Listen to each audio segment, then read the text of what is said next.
ঢাকার বিকেলটা আজ অদ্ভুত রকমের শান্ত। গাছের পাতায় ঝিরঝিরে আলো পড়ছে, আকাশে কিছু সাদা মেঘের আনাগোনা। প্রধান উপদেষ্টার রাষ্ট্রীয় ভবনের জানালায় ঝুলে থাকা হালকা আলোয় কাঁপছে এক নতুন স্বপ্নের রেখা। এই শহর একদিন ছিল আগুনে মোড়া, স্বাধীনতার লাল সূর্য যেখানে উকি দিয়েছিল গোলাগুলির ধোঁয়ার ভেতর দিয়ে। আজও সেই শহরে আগুন জ্বলছে, তবে এবার তার শিখা নয়, তার রাজনীতির তৃপ্ত আলো। ইতিহাসের নতুন অধ্যায়ে কলম হাতে দাঁড়িয়ে ডক্টর মোহাম্মদ ইউনূস, নোবেল জয়ী, কিন্তু আজ তার পরিচয় কেবল অর্থনীতিবিদ নন, বরং এক জাতির কূটনৈতিক অভ্যুত্থানের স্থপতি। বাংলাদেশের রাজনীতিতে বরাবরই দুই ধরনের মেরু ছিল। এক পক্ষ দেশের নীতি নির্ধারণ করত ভারতের দিকে চেয়ে, যেন দেশটি একটি করদ রাজ্য। আরেক পক্ষ ছিল যারা বাংলাদেশকে ফিরে নিতে চেয়েছিল পাকিস্তানের আদলে ধর্মভিত্তিক এক রাষ্ট্রচিন্তার দিকে। এই দুই বিপরীত ডগমার মাঝে পড়ে জনগণ হারিয়েছে তাদের স্বাধীন চেতনা, তাদের জাতীয় গর্ব। কিন্তু এই অবস্থান থেকে ছিটকে বেরিয়ে এসেছেন একজন মানুষ, প্রফেসর ডক্টর মোহাম্মদ ইউনূস। তিনি প্রমাণ করে চলেছেন বাংলাদেশ মানেই বাংলাদেশ।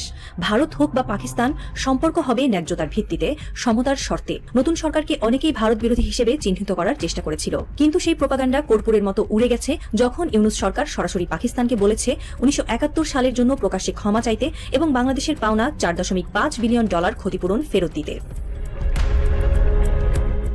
পাকিস্তানকে ক্ষমা চাওয়া, পাওনা টাকা ফেরতের দাবি তুলে প্রফেসর ইউনূস একটি দুরন্ত কূটনীতিক চাল চালিয়েছেন। কূটনীতির এই ধারা বোঝাচ্ছে বাংলাদেশ কারো অধীনস্থ নয়, হবে না। যদি পাকিস্তান আনুষ্ঠানিকভাবে ক্ষমা চায়, ক্ষতিপূরণের দাবিতে সম্মতি দেয়, তাহলে দক্ষিণ এশিয়ার কূটনৈতিক পরিমণ্ডলে এক ঐতিহাসিক মোড় আসবে এবং ঠিক এখানেই ভারতের উপর চাপ বাড়বে বহুগুণে। ভারত বহু বছর ধরে বাংলাদেশকে তাদের ঘনিষ্ঠ মিত্র হিসেবে ব্যবহার করেছে। তিস্তা চুক্তি ঝুলে আছে দশকের পর দশক, সীমান্তে হত্যা চলছেই, অথচ দিল্লি তাতে নীরব থেকেছে। এমন এক সময়ে পাকিস্তানের সঙ্গে বাংলাদেশের সম্পর্ক উন্নয়নের সম্ভাবনা ভারতের কূটনৈতিক ভূমিকে প্রশ্নবিদ্ধ করে তুলবে। ভারতীয় জনগণ প্রশ্ন তুলতে পারে যে পাকিস্তান অতীত ভুল মেনে নিয়ে সম্পর্ক করছে, সেখানে ভারত কেন এখনো দাদাগিরির ভূমিকায়? কেন তিস্তা নিয়ে কোনো অগ্রগতি নেই? কেন শেখ হাসিনাকে বাঁচানোর জন্য সমগ্র বাংলাদেশের সাথে সম্পর্ক খারাপ করা হচ্ছে? এরকম মনোভাব মোদীর রাজনৈতিক স্বার্থে এক অন্তর্ঘাত হয়ে উঠতে পারে।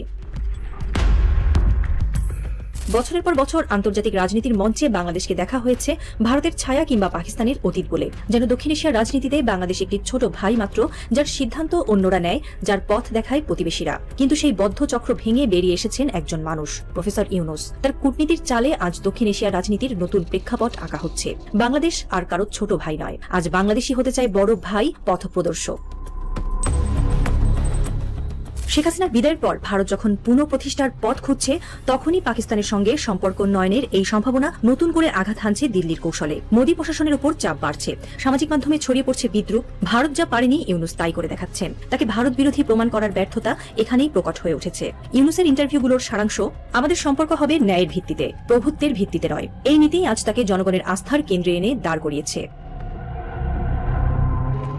বিকেলটা এখন আর আগের মতো শান্ত নয়। সূর্যটা ধীরে ধীরে পশ্চিমে হেলে পড়েছে, রাস্তায় ছায়া দীর্ঘ হচ্ছে, বাতাসে এক অদ্ভুত উত্তেজনা। পাখিরা ফিরছে নীরে, শহরের আকাশে গাঢ় নীলের আভাস। বঙ্গভবনের জানালায় তখনও আলো ঝলমল। বাংলাদেশ আজ এক নতুন বিকেলের দিকে এগোচ্ছে, যার শেষ নেই, যার শুরু এক আত্মবিশ্বাসে।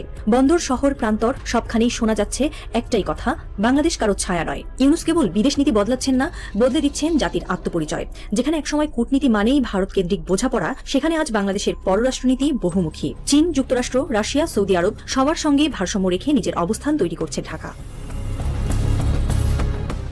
বিকেল ফুরিয়ে সন্ধ্যা আসছে। গোধূলির আলোয় প্রধান উপদেষ্টার সরকারি অফিসের ছাদে রোদের বদলে আলো জ্বলছে বৈদ্যুতিক। সেই আলোয় দাঁড়িয়ে প্রফেসর ইউনূস জানেন, দেশ কখনো সীমানা, সৈন্য কিংবা পারমাণবিক শক্তিতে বড় হয় না। নতুন বিশ্বের সবচেয়ে বড় শক্তি হলো একটি দেশের ভৌগোলিক অবস্থান। ভারত এবং পাকিস্তান যখন নিজেদের আধিপত্য নিয়ে ব্যস্ত, ইউনূস জানেন বাংলাদেশই সেই কৌশলগত স্থান, যেখানে দাঁড়িয়ে দক্ষিণ এশিয়ার গতি নির্ধারিত হবে। আজ একজন ভারতীয় বা পাকিস্তানি চোখ বন্ধ করলে নিজের দেশকে যতদূর দেখে, বাংলাদেশও এখন তত দূরই দৃশ্যমান। ডক্টর ইউনূস জানেন এই ভৌগোলিক অবস্থান ব্যবহার করেই বাংলাদেশ হতে চলেছে দক্ষিণ এশিয়ার নতুন বড় ভাই, এবং এই ইতিহাসে প্রথমবার বাংলাদেশ আর কারো অনুগামী নয়, নিজের ছায়ায়, নিজের পতাকার নিচে দাঁড়িয়ে সে নিজেই পথ দেখাবে।